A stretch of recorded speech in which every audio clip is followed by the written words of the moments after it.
వ్యాప్తంగా ప్రతి సంవత్సరం చాలా ఎక్కువ సంఖ్యలో కొత్త క్యాన్సర్ కేసులు గుర్తింపబడుతున్నాయి. అది మనందరం చూస్తున్నాం. వీటిలో చాలా కేసులు ఆలస్యంగా గుర్తింపబడడంతో పాటు రేడియో కీమో చికిత్సలకు తీసుకోవాల్సిన అవసరం రావడం, తిరిగి నయం చేయలేని పరిస్థితిలో ఉండడంతో అధిక మరణాలు క్యాన్సర్ వల్ల సంభవిస్తున్నాయి. ఈ పరిస్థితుల్లో పేషెంట్తో పాటు కుటుంబాలు కూడా ఆర్థిక భారం పడడం, మానసిక ఒత్తిడిని ఎదుర్కొంటున్నాయి.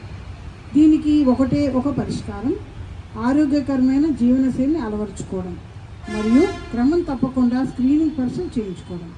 బీపీ, షుగరు పరీక్షలు ఎంతో ముఖ్యమని భావంతో ఉన్నారో అదేవిధంగా క్యాన్సర్పై అవగాహన పెంచుకోవడం కూడా ఉండాలి. క్యాన్సర్ అంటే భయపడాల్సిన పని లేదు. ముందుగానే గుర్తిస్తే పూర్తిగా న్యాయం చేయగల వ్యాధి. రాష్ట్ర ప్రభుత్వం 18 సంవత్సరాలు పైబడిన ప్రతి పౌరునికి ఉచితంగా నోటి, రొమ్ము మరియు గర్భాశయ ముఖద్వార క్యాన్సర్ స్క్రీనింగ్ సదుపాయం కల్పిస్తోంది. ఈ పరీక్షలు చేయించుకోవడానికి